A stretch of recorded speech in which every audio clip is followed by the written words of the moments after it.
Electric bills in New Orleans will cost a bit more pretty soon. Yeah, Entergy New Orleans says the increase would fund an overhaul to the city's electrical grid, which anyone who lived through Hurricane Ida and the outages after can really appreciate. But as Mike McDaniel explains, while residents want reliable power, council members say they want to make sure that Entergy makes good on its promises.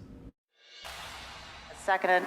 All in favor? It's the largest single investment in New Orleans' electrical grid ever. And Tuesday, the Climate Change and Sustainability Committee gave its stamp of approval to move forward. We all know that increasing the resiliency and reliability of our grid is incredibly important. In the wake of Hurricane Ida, committee chair and council president Helena Moreno called on Entergy New Orleans to come up with projects to make the city's electrical infrastructure more dependable. They submitted a variety of different projects all throughout the city. The total cost was roughly $1 billion. Only 3 projects got committee approval Tuesday. One is a distribution project, which means new utility poles and wires. The second is a battery storage system charged by solar.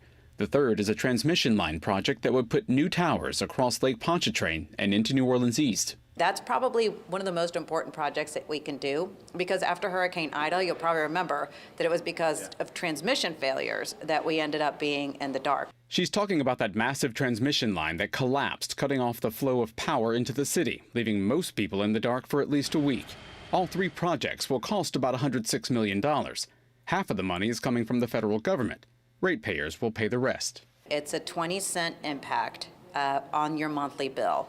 And then beyond this point, the 5-year projection is that it'll go to roughly $1.50. Councilman J.P. Morrell is concerned any projects that go over budget will only add to those costs. Cost overruns in the utility community for infrastructure investment are not the exception, they're the norm.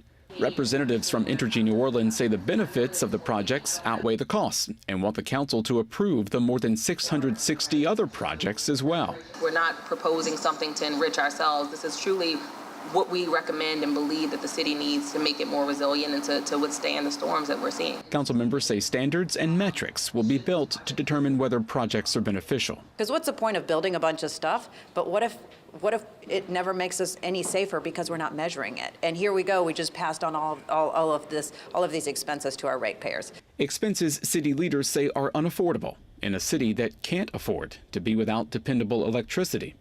Mike McDaniel, WWL, Louisiana. The full city council still must give approval for these projects to happen. A vote on that is expected at the February 22nd council meeting.